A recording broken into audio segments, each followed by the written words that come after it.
Halo teman-teman, ketemu lagi sama aku. Hari ini aku mau ngajak teman-teman semua buat mengenal asas-asas perjanjian dalam KUH Perdata.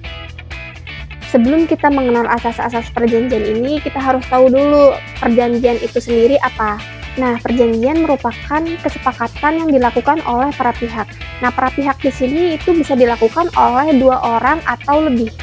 Nah, kemudian bentuk-bentuk perjanjian itu dibedakan menjadi dua macam. Yang pertama ada perjanjian tertulis dan yang kedua ada perjanjian lisan.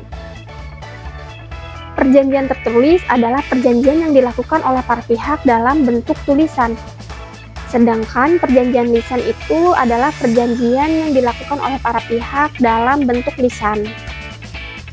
Secara garis besar, perjanjian yang diatur atau dikenal di dalam Kitab Undang-Undang Hukum Perdata ada perjanjian jual-beli, perjanjian tukar-menukar, perjanjian sewa-menyewa, perjanjian kerja, perjanjian persekutuan perdata, perjanjian perkumpulan, perjanjian hibah, perjanjian penitipan barang, ada perjanjian pinjaman pakai, perjanjian bunga tetap dan abadi, perjanjian untung-untungan pemberian kuasa, perjanjian penanggungan utang, dan perdamaian. Nah, baru nih kita masuk ke asas-asas perjanjian. Nah, dari banyaknya asas-asas yang ada di dalam Kitab Undang-Undang Hukum Perdata itu, sekurang-kurangnya ada 4 asas yang fundamental.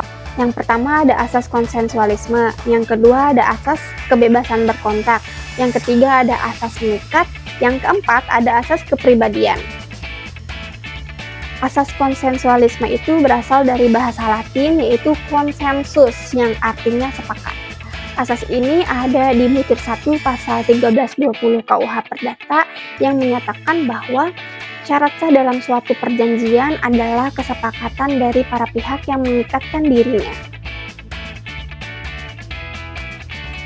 Dalam asas ini artinya setiap hak dan kewajiban serta akibat hukum dalam suatu perjanjian ini akan mengikat bagi para pihak setelah tercapainya kata sepakat mengenai hal-hal pokok dalam perjanjian.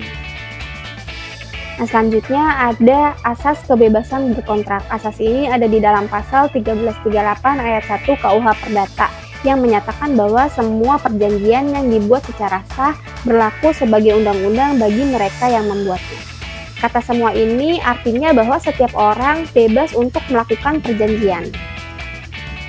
Kebebasan dalam membuat suatu perjanjian itu tidaklah mutlak, melainkan ada batasan-batasannya. Nah, batasan-batasan dalam membuat suatu perjanjian ini diatur di dalam pasal 1337 KUH Perdata, yaitu untuk tetap memperhatikan hukum, kesusilaan, dan ketertiban umum.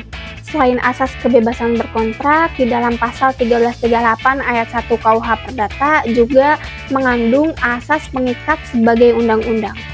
Artinya setiap orang ini bebas membuat perjanjian apa saja, tetapi para pihak yang membuat perjanjian ini harus menaati seperti undang-undang. Nah, yang terakhir ada asas kepribadian. Asas ini berarti perjanjian hanya mengikuti bagi para pihak yang membuatnya. Asas ini diatur di dalam pasal 1340 ayat 1 KUH Perdata yang menyatakan bahwa suatu perjanjian hanya berlaku antara para pihak yang membuatnya. Dengan demikian dapat kita simpulkan bahwa dalam membuat suatu perjanjian maka para pihak harus memperhatikan sekurang-kurangnya 4 asas yang fundamental dari KUH Perdata. Nah, asas-asas tersebut yang sudah dijelaskan di atas akan melandasi setiap perjanjian yang dibuat di masyarakat dalam kehidupan sehari-hari. Itu tadi sedikit dari perkenalan mengenai asas-asas perjanjian dalam KUH Perdata. Buat teman-teman yang punya pertanyaan bisa langsung tulis di kolom komentar, nanti kita akan bahas di video selanjutnya. Sampai jumpa di video selanjutnya.